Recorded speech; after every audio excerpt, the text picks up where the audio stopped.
ఎప్పటిలాగానే ఎన్నో latest tech news తోటి టెక్ న్యూస్ ఎపిసోడ్ 394తో మీ ముందుకు వచ్చేసాను. ఈ రోజు కూడా చాలా ఇంట్రెస్టింగ్ అండ్ బ్లాస్టింగ్ న్యూస్ ఉన్నాయి. టిక్టాక్ని రీసెంట్గా మన ఇండియాలో బ్యాన్ చేశారు కదా, దీనివల్ల అక్షరాల కంపెనీ చూడబోతున్నటువంటి నష్టం 45,000 కోట్లంట. ఇకపోతే దీనికి ఆల్టర్నేటివ్ చింగారి యాప్ వచ్చింది కదా, దీంట్లో కూడా ఒక సెక్యూరిటీ బ్లీచ్ ఉందంట. దీనికి సంబంధించినటువంటి ఇన్ఫర్మేషన్ కూడా మనకి ఈరోజు బయటకు రావడం జరిగింది. రియల్మీ అతి త్వరలో మన ఇండియాలో రియల్మీ 6i మొబైల్ ఫోన్ ఏదైతే 6s అని గ్లోబల్గా లాంచ్ చేస్తారో దాన్నే మన ముందు తీసుకొచ్చేటువంటి అవకాశం ఉంది. ఇక OnePlus స్మార్ట్ టీవీస్ని కూడా మనకి అఫీషియల్గా నేను రివీల్ చేయడం జరిగింది. మరి న్యూస్ అని మీరు మిస్ కాకుండా ఉండాలంటే వీడియోని చివరి దాకా చూడండి. ఇంకా మీలో ఎవరైనా మన ఛానల్ని సబ్స్క్రైబ్ చేసుకోకుండా చూస్తున్నారు అంటే ప్లీజ్ సబ్స్క్రైబ్ చేసుకోండి. కొంచెం మోటివేషన్గా ఫీల్ అయ్యి ఇలాంటి వీడియోస్ ఎన్నో మీకోసం తెలుగులో తీసుకొని రావడం జరుగుతుంది. మరి ఆలస్యం చేయకుండా ఈ రోజు ఈ ఎపిసోడ్ని స్టార్ట్ చేసేద్దామా. Hi, this is Vasu again signing in. Welcome to my channel VaasuTechVlogs. Tech news start చేయబోయే ముందర నేను అడిగినటువంటి ఆడియన్స్ పోల్కి సంబంధించిన రిజల్ట్ని అయితే చూద్దాం. ఒకవేళ OnePlus నార్డ్ కనుక 30,000 రూపాయలు దాటింది అన్నట్లయితే మీరు కొంటానికి ఇష్టపడరా అని చెప్పి అడిగితే ఆల్మోస్ట్ 94% ఆఫ్ ద యూజర్స్ ఎవరైతే ఉన్నారో కొనేదే లేదని చెప్పి ఓట్ చేయడం జరిగింది. ఇక 6% ఆఫ్ ద యూజర్స్ ఎవరైతే ఉన్నారో ఎస్ మేము పర్చేస్ చేస్తామని చెప్పి ఓట్ చేయడం జరిగింది. నన్ను అడిగితే కనుక 30,000 రూపీస్ దాటింది అన్నట్లయితే కనుక దానికన్నా OnePlus 8 Pro కానీ లేదా IQ3 ఉంది కదా, సో దీన్ని పర్చేస్ చేయడం కూడా బెటరే. ఎందుకంటే ఇది కూడా 32లో 865 ప్రాసెసర్తో వచ్చేస్తుంది కాబట్టి ఇంకా అడ్వాన్స్డ్గా ఉంటుంది కాబట్టి. ఇకపోతే ఈరోజు ప్రశ్న, నిన్న అఫీషియల్గా OnePlus కంపెనీ మన ఇండియాలో వాళ్ళ OnePlus smart TVs mid range అంటే లో అండ్ వేరియంట్ని అయితే లాంచ్ చేయడం జరిగింది. సో దీంట్లో ఏకంగా 55 ఇంచెస్కి సంబంధించినటువంటి స్మార్ట్ టీవీ 50,000 రూపాయలకు లాంచ్ చేశారు. నిజంగా ఈ ప్రోడక్ట్ ఏదైతే ఉందో వాల్యూ ఫర్ ప్రోడక్టా, లెట్ మీ నో. కమ్యూనిటీ ట్యాబ్లో ఉన్నటువంటి పోస్ట్లో ఓట్ చేయండి అండ్ దీనికి సంబంధించిన రిజల్ట్ని రేపటి టెక్ న్యూస్లో అనౌన్స్ చేస్తాను. మొదటి న్యూస్ వచ్చేటప్పుడు మనకి Xiaomi అతి త్వరలో వాళ్ళ ఓన్ మైక్రో ప్రాసెసర్ని మన ముందు తీసుకొని రాబోతున్నారంట. వాళ్ళ మొబైల్ ఫోన్స్కి ఎక్స్క్లూజివ్గా దీన్ని డిజైన్ చేయబోతున్నారు మీడియాటెక్ యొక్క కొలాబరేషన్ తోటి. సో మీడియాటెక్కి ఈ Xiaomiకి రీసెంట్గా అయితే చాలా మంచి కొలాబ్ ఉందని చెప్పుకోవచ్చు. ఎందుకంటే మీడియాటెక్కి సంబంధించినటువంటి ప్రాసెసర్తో వచ్చినటువంటి G90T రెడ్మీ నోట్ 8 Pro కావచ్చు, లేదా G35 G25 ప్రాసెసర్స్తో వచ్చినటువంటి రెడ్మీ 9C 9A కావచ్చు, లేదా మీడియాటెక్ 1000 సిరీస్తో వచ్చినటువంటి 10X మొబైల్ ఫోన్ కావచ్చు. ఇవన్నీ కూడా huge success in the market. ఇక వీళ్ళు ఫ్యూచర్లో వీళ్ళిద్దరు కొలాబ్ అవుతూ, అంటే చైనీస్ అండ్ తైవాన్ కంపెనీస్ రెండు కొలాబ్ అవుతూ వీళ్ళ ఓన్ SoC చిప్సెట్ని తీసుకొచ్చేటువంటి ప్రయత్నంలో ఉన్నారంటే యాపిల్లో ఏ విధంగా అయితే మనకి యాపిల్ చిప్సెట్స్ని చూస్తుంటామో సేమ్ అదే విధంగా. సో ఇవైతే మోస్ట్లీ నా ఎక్స్పెక్టేషన్స్ ప్రకారం 2021 ఇయర్ ఎండ్కి వచ్చేటువంటి అవకాశం ఉందని చెప్పి ఒక రూమర్ ద్వారా తెలుస్తుంది. చూద్దాం ఈ ప్రాసెసర్లో వీళ్ళు ఏ మ్యాజిక్ చేయబోతుంది అనే దాని గురించి. నెక్స్ట్ న్యూస్ చెప్పడం మనకి ఒప్పో నుంచి Oppo Reno 4 సిరీస్కి సంబంధించిన మొబైల్ ఏదైతే ఉందో మన ఇండియన్ వేరియంట్ టోటల్లీ డిఫరెంట్ ఉండేటువంటి అవకాశం ఉంది. సో రీసెంట్గా మీరు చూసారంటే వీటిని చైనాలో లాంచ్ చేశారు. బట్ చైనాలో లాంచ్ చేసినటువంటి ప్రోడక్ట్లో మనకి కర్వ్డ్ స్క్రీన్ అయితే లేదు. కానీ మన ఇండియాలో ఉన్నటువంటి ఒక ఫేమస్ లీకర్ ముకుల్ శర్మ గారు లీక్ చేసిన ఇన్ఫర్మేషన్ బేస్ చేసుకుని చూసారు అన్నట్లయితే కనుక ఇక్కడ మనకి కర్వ్డ్ డిజైన్ అయితే మనకు రావడం జరుగుతుంది. సో ఈ కర్వ్డ్ డిజైన్ అని అంటే దీన్ని ప్రీమియం సెగ్మెంట్ కింద తీసుకొని వస్తున్నారా, లేదా Reno 4 సిరీస్లోనే వీళ్ళు ప్రో సిరీస్ ఏమైనా ఇంట్రడ్యూస్ చేస్తున్నారా అనేది మాత్రం యాజ్ ఆఫ్ నౌ అయితే ఇంకా క్వశ్చన్ మార్క్. చూద్దాం, మోస్ట్లీ ఈ మంత్ చివరికల్లా మనం Reno సిరీస్లో 4 సిరీస్ని ఎక్స్పెక్ట్ చేసే అవకాశం ఉంది. నెక్స్ట్ న్యూస్ అప్పుడు మన గూగుల్ నుంచి గూగుల్ ఆటో రిప్లైయింగ్ మెసేజ్ సర్వీసెస్ని అయితే యూట్యూబ్ క్రియేటర్ స్టూడియోస్ తీసుకొని రావడం అయితే జరుగుతుంది. యూట్యూబ్ క్రియేటర్ స్టూడియోస్ అంటే మేము వాడేటువంటి అప్లికేషన్. మీరందరూ కామెంట్స్ చేస్తూ ఉంటారు కదా, హాయ్ బ్రో అని, హలో బ్రో అని, హౌ ఆర్ యూ అని చెప్పి. సో వీటన్నిటికీ వాళ్ళ దగ్గర ఉన్నటువంటి అడ్వాన్స్డ్ ఏ ఆల్గరిథమ్ని బేస్ చేసుకొని సజెస్టెడ్ ఆన్సర్ తోటి, అంటే మేము జస్ట్ టైప్ చేయాల్సిన అవసరం లేకుండా జస్ట్ దాన్ని సెలెక్ట్ చేసుకోగానే కింద మనకి సజెషన్స్ అయితే చూపిస్తూ ఉంటుంది. సో ఆ సజెషన్స్ని సెలెక్ట్ చేసుకొని మేమైతే రిప్లై ఇవ్వగలం. సో ఇలా ఉంది అన్నట్లయితే కనుక ఇంకా చాలా ఎక్కువ మందికి రిప్లై అయితే ఇవ్వడం జరుగుతుంది. మీరు అందరూ అడుగుతూ ఉంటారు అన్న రిప్లై ఇవ్వరు ఎందుకు అని చెప్పి. ఆల్మోస్ట్ ఒక వీడియోకి వచ్చేటప్పటికి సుమారుగా 150 కామెంట్స్ వస్తాయి. 150 కామెంట్స్ చదివి వాటిని రిప్లై ఇవ్వాలి అన్నట్లయితే it will take a time. అంత టైం ఉండదు మళ్ళీ వీడియో చేయడానికి, మళ్ళీ ఎక్కువ స్పెండ్ చేస్తూ ఉంటాం కాబట్టి hope you can understand. Anyway ఇది వచ్చేటప్పటికే మాకైతే చాలా బాగా ఉపయోగపడుతుంది మీతో ఎక్కువగా కనెక్ట్ అయి ఉండడం కోసం. నెక్స్ట్ ఇప్పుడు మనకి మోటోలో నుంచి Moto One Fusionని సైలెంట్గా ఈరోజు మోటోలా కంపెనీ లాటిన్ అమెరికాలో లాంచ్ చేయడం జరిగింది. ఇప్పుడు ప్రస్తుతం ఉన్నటువంటి రెవల్యూషన్ని బేస్ చేసుకొని చూసారు అన్నట్లయితే, అంటే చైనీస్ ఫోన్స్ అన్ని బైకాట్ చేయాలని అంటున్నారు చూసారా. సో వాటిని బేస్ చేసుకొని చూసారు అన్నట్లయితే మోటో ఇప్పుడు మంచి దూకుడు మీద ఉందని చెప్పొచ్చు. ఆల్మోస్ట్ మొన్న వీళ్ళు లాంచ్ చేసినటువంటి Moto One Fusion plus mobile phone కావచ్చు, లేదా ఈ Moto One Fusion mobile phone కావచ్చు, మంచి బడ్జెట్లో మంచి స్పెక్స్తో వీళ్ళు తీసుకొని రావడం జరుగుతుంది. ప్రస్తుతం అయితే దీన్ని లాటిన్ అమెరికాలో, ఫ్యూచర్లో అంటే మోస్ట్లీ ఈ మంత్ చివరికల్లా దీన్ని మన ఇండియాలో కూడా అఫీషియల్గా అనౌన్స్ చేసినా ఆశ్చర్యపడాల్సి లేదు. కానీ అరేబియన్ కంట్రీస్లో కూడా ఈసారి ఈ మొబైల్ ఫోన్ అయితే లాంచ్ చేయబోతున్నారంట.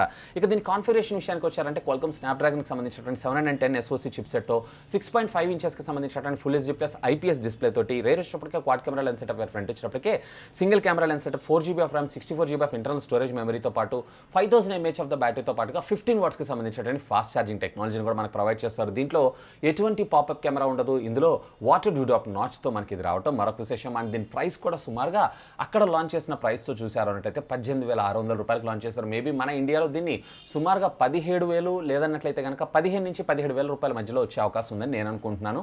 మీకేమనిపిస్తుంది? Let me know. మోటోరోలా గురించి కామెంట్ చేయండి. నెక్స్ట్ న్యూస్ రూపంలో మనకి జియో నుంచి జూమ్ యాప్ అయితే మనందరికీ తెలిసిందే.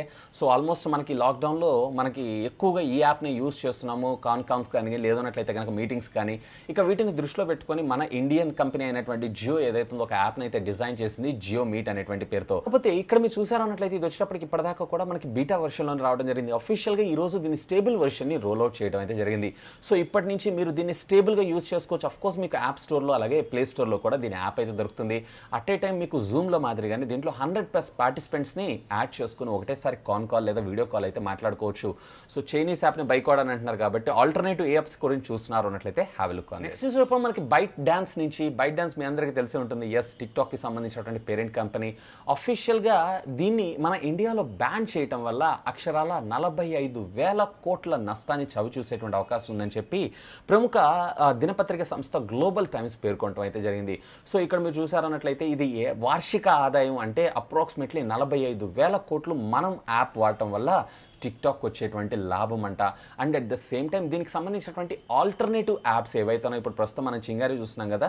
సో ఇది చింగారిని డౌన్లోడ్ చేసుకొని మనం యూజ్ చేసుకోవడం వల్ల ప్రత్యక్షంగా టిక్టాక్ వచ్చేటప్పటికే 45,000 కోట్లు నష్టపోవడం జరిగింది. ఇన్ఫాక్ట్ మీకు తెలుసో తెలీదు, ఇది చైనీస్ యాప్ అయినా కానీ దీన్ని మన ఇండియన్స్ ఎక్కువగా యూజ్ చేస్తారు. అండ్ దీంట్లో ఎక్కువగా యాక్టివ్ యూజర్స్ ఉన్నటువంటి అకౌంట్ కూడా, అంటే వరల్డ్లో అతిపెద్ద దేశం కూడా మన ఇండియానే. ఇప్పుడు మనకి చింగారి యాప్ దగ్గర నుంచి. సో చింగారి యాప్ మనందరికీ తెలిసిందే, టిక్టాక్కి ఆల్టర్నేటివ్ అండ్ టిక్టాక్కి రైవల్రీ అని కూడా మనం చెప్పుకోవచ్చు. అక్షరాల 22 రోజుల్లో సుమారుగా 1 మిలియన్ డౌన్లోడ్స్ కంప్లీట్ చేసుకుంది ప్లే స్టోర్లో. ఇది చిన్న విషయం అయితే కాదు. ఇకపోతే దీంట్లో కూడా కొన్ని సెక్యూరిటీ ఫ్లాస్ ఉన్నాయని చెప్పి అఫీషియల్గా కొంతమంది హ్యాకర్స్ అయితే దీన్ని రిపోర్ట్ చేయడం జరిగింది. సో దీంట్లో మీరు చూసారంటే డాట్ స్క్రిప్టింగ్లో ప్రాబ్లమ్స్ ఉన్నాయంటే. యాక్చువల్గా దీన్ని డేటాబేస్ అంతా హ్యాండిల్ చేసేటువంటి కంపెనీ, దీని పేరు వచ్చేటప్పటికే గ్లోబల్ బస్ సాఫ్ట్ అనేటువంటి కంపెనీ. దీంట్లో ఈ డాట్ స్క్రిప్ట్లో ప్రాబ్లం ఉండటం వల్ల ఇన్వాలిడ్స్ క్లిక్స్ అయ్యేటువంటి అవకాశం ఉందంట. లేదా మనం ఏదైనా ఒక కంటెంట్ని క్లిక్ చేసామన్నట్లయితే అది వేరే వెబ్సైట్లకి రీడైరెక్ట్ అయ్యేటువంటి అవకాశం ఉంది. వీటిని కరెక్ట్ చేసుకోండి అని చెప్పి చెప్పడం జరిగింది. అఫ్కోర్స్ దీనికి సంబంధించినటువంటి CEO కూడా దాన్ని సానుకూలంగా స్పందిస్తూ thank you for the feedback అనే రెస్పాన్స్ కూడా ప్రొవైడ్ చేయడం జరిగింది. సో ఈ బగ్స్ అన్నిటిని రిజాల్వ్ చేసి సరికొత్త అప్డేట్తో మన ముందుకు వీళ్ళు అతి త్వరలో రానున్నారు. ప్రస్తుతం అయితే అకౌంట్ సైన్ అప్ చేయకుండా నార్మల్గా అయితే వాడుకోండి. మనకి రియల్మీ నుంచి రియల్మీ 6i మొబైల్ ఫోన్ అతి త్వరలో మన ఇండియాలో లాంచ్ అవబోతుంది. సో ఈ 6i అనేటువంటి కొత్త మొబైల్ ఫోన్ ఏం కాదు, ఇది పాత మొబైల్ ఫోన్. 6s అని వీళ్ళు గ్లోబల్గా లాంచ్ చేసినటువంటి ప్రోడక్ట్ని మన ఇండియాలో 6i అనేటువంటి పేరు కింద, అంటే రియల్మీ 6 ప్రోకి ఇంకా చెప్పాలంటే 6 కంటే కొంచెం లో ఎండ్ వేరియంట్ కింద దీని అయితే మన ముందు తీసుకొని రాబోతున్నారు. MediaTek G90 processor, 90 Hz refresh rate, అలాగే 48 megapixel rear quad camera lens సెటప్తో ఇది రావడం మరొక విశేషం. ఇక దీంట్లో 4300 mAh ఆఫ్ ద బ్యాటరీతో పాటు USB Type-C కమ్యూనికేషన్ పోర్ట్, అలాగే ఫాస్ట్ ఛార్జింగ్ టెక్నాలజీ కూడా ఇది సపోర్ట్ చేసేటువంటి అవకాశం ఉంది. ఇక దీనికి సంబంధించినటువంటి ప్రైస్ ట్యాగ్ వచ్చేటప్పటికే సుమారుగా 13,000 రూపాయల నుంచి 15,000 రూపాయల మధ్యలో లాంచ్ చేసేటువంటి అవకాశం ఉంది. మోస్ట్లీ దీన్ని మన ఈ మంత్ చివరిని ఎక్స్పెక్ట్ చేసేటువంటి అవకాశం ఉంది. ఎందుకంటే ఇది ఆల్రెడీ మన ఇండియన్ BS సర్టిఫికేషన్లో కూడా కనపడటం జరిగింది. నెక్స్ట్ ఇప్పుడు మనకి Xiaomi నుంచి. Xiaomi ఏకంగా 100 వాట్స్ కాదు 120 వాట్స్ ఆఫ్ ఫాస్ట్ ఛార్జింగ్ టెక్నాలజీకి సంబంధించినటువంటి మొబైల్ ఫోన్ని అతి త్వరలో మన ముందు తీసుకొని రాబోతుంది. యాజ్ ఆఫ్ నో ఇది ఏ డివైస్ నుంచి తీసుకొస్తున్నారు ఏంటి అనే ఇన్ఫర్మేషన్ అయితే మనకి ఇక్కడ లేదు. కానీ ఇక్కడ దీని పవర్ రేటింగ్ మీరైతే చూడొచ్చు. 20 volts DC, అలాగే 6 amps మ్యాక్సిమం, అంటే 120 వాట్స్ ఆఫ్ అవుట్పుట్. ఊహించండి, 120 వాట్స్తో ఒక మొబైల్ ఫోన్ ఛార్జ్ అవుతుందంటే ఆల్మోస్ట్ నా ఎక్స్పెక్టేషన్స్ ప్రకారం ఇది లెస్ దాన్ 10 minutesలో 0 to 100% ఛార్జ్ అయ్యేటువంటి అవకాశం ఉంది. యాజ్ ఆఫ్ నో ఇప్పటిదాకా ఏ డివైస్లో ఇది తీసుకొస్తున్నారు అనే ఇన్ఫర్మేషన్ అయితే లేదు. ఇది రీసెంట్గా 3C సర్టిఫికేషన్స్, అంటే చైనా కంపల్సరీ సర్టిఫికేషన్స్లో మనకు బయటకు వెళ్ళడం అయితే జరిగింది. మోస్ట్లీ నా ఎక్స్పెక్టేషన్స్ ప్రకారం మీ మిక్స్ సిరీస్లోనే ఈ అవుట్పుట్ని తీసుకొచ్చేటువంటి అవకాశం అయితే ఉంది. ఇక దీనికి సంబంధించినటువంటి మోడల్ నెంబర్ కూడా మనకి ఇక్కడ డిస్ప్లే చేశారు. MDY-12-ED అనేటువంటి పేరుతో ఈ డివైస్ అయితే మన ముందుకు రానుంది. ఇక ఫైనల్గా ఈ టెక్నికల్ అప్డేట్స్ మనకి OnePlus సంస్థ దగ్గర నుంచి. OnePlus ఎట్టకేలకి నిన్న సాయంత్రం 7 గంటలకి వీళ్ళు టోటల్గా 1 కాదు 2 కాదు 3 స్మార్ట్ టీవీస్, అది కూడా బడ్జెట్ స్మార్ట్ టీవీస్ అని లాంచ్ చేయడం అయితే జరిగింది. సో దీంట్లో మీరు చూసారన్నట్లయితే కనుక 55 inches 4K ultra high definition Dolby vision కూడా సపోర్ట్ చేస్తుంది. 43 inchesకి సంబంధించినటువంటి స్మార్ట్ టీవీ ఏదైతే ఉందో ఫుల్ HD తీసుకొచ్చారు 4K కాకుండా. అలాగే 32 inches ఏదైతే ఉందో మనకి HD రెడీ టీవీ కిందనే మన ముందు తీసుకొని రావడం జరిగింది. దీంట్లో 55 inchesకి సంబంధించినటువంటి స్మార్ట్ టీవీ వచ్చేటప్పటికి 50,000 రూపాయలు. అలాగే మనకి 43 inchesకి సంబంధించినటువంటి స్మార్ట్ టీవీ ఏదైతే ఉందో 23,000 రూపాయలు. అలాగే 32 32 ఇంచెస్కి సంబంధించినటువంటి స్మార్ట్ టీవీ ఏదైతే ఉందో 13,000 రూపాయలు. ఇందులో 32 ఇంచెస్కి అయితే ఎటువంటి ఆఫర్ని మనకు ప్రొవైడ్ చేయట్లేదు, కానీ 43 ఇంచెస్ అలాగే 53 ఇంచెస్ కనుక మీరు కొన్నారన్నట్టయితే అమెజాన్కి సంబంధించినటువంటి ఎలెక్సా ఎకో డాట్ని ఫ్రీ ఆఫ్ కాస్ట్లో ఆఫర్ చేయడం జరిగింది. కాకపోతే 55 ఇంచెస్ ఏదైతే ఉందో మనకి ఇప్పుడు ప్రస్తుతం మన ఇండియన్ మార్కెట్లో 33,000 నుంచి 35,000 రూపాయల్లో ఎంఐ, వియూ అలాగే సిఎల్, ఐఫాల్కన్ ఇట్లాంటి కంపెనీస్ అన్ని ప్రొవైడ్ చేస్తుంటే వీళ్ళు వచ్చేటప్పటికి ఏకంగా 50,000 రూపాయలు పెట్టారన్నట్లయితే ఏది నన్ను అడిగితే పెద్ద అంత వాల్యూ ఫర్ ప్రోడక్ట్ కాదని నేను అంటాను. మీకేమనిపిస్తుంది ఈ ప్రోడక్ట్ గురించి? లెట్ మీలో కింద ఉన్నటువంటి కామెంట్ సెక్షన్లో కామెంట్ చేయగలరు. ఇంకా దీనికి సంబంధించినటువంటి పూర్తి డీటెయిల్స్ మీరు చూడాలనుకుంటే నిన్న రాత్రి ఆల్రెడీ నేను ఒక వీడియో చేశాను, ఇక్కడ కార్డ్స్లో వదిలేస్తాను, అలాగే కింద డిస్క్రిప్షన్లో వదిలేస్తాను. Have a look on that. So ఇవి ఫ్రెండ్స్ యాజ్ ఆఫ్ నా ఇప్పటిదాకా ఉన్నటువంటి latest happening and trending tech news అయితే. హోప్ ఈ వీడియో మీకు నచ్చిందని నేను ఆశిస్తున్నాను. ఒకవేళ ఈ వీడియో మీకు నచ్చినట్టయితే ఒక లైక్ చేయండి, అలాగే దాన్ని మీ ఫ్రెండ్స్ అందరితో షేర్ చేసుకోండి. అండ్ మీరు కనుక మన ఛానల్ని మొట్టమొదటిసారిగా చూస్తున్నారు అంటే ప్లీజ్ సబ్స్క్రైబ్ చేసుకొని నన్ను సపోర్ట్ చేయండి. ఎందుకంటే ఇలాంటి గ్యాడ్జెట్స్కి సంబంధించినటువంటి అప్డేటెడ్ ఇన్ఫర్మేషన్తో పాటు వాటి అన్బాక్సింగ్ రివ్యూస్, ఫుల్ రివ్యూస్ అన్నీ కూడా మన ఛానల్లో తెలుగులో తీసుకొని రావడం జరుగుతుంది. That's all for today. This is Vasu signing off. Have a great day.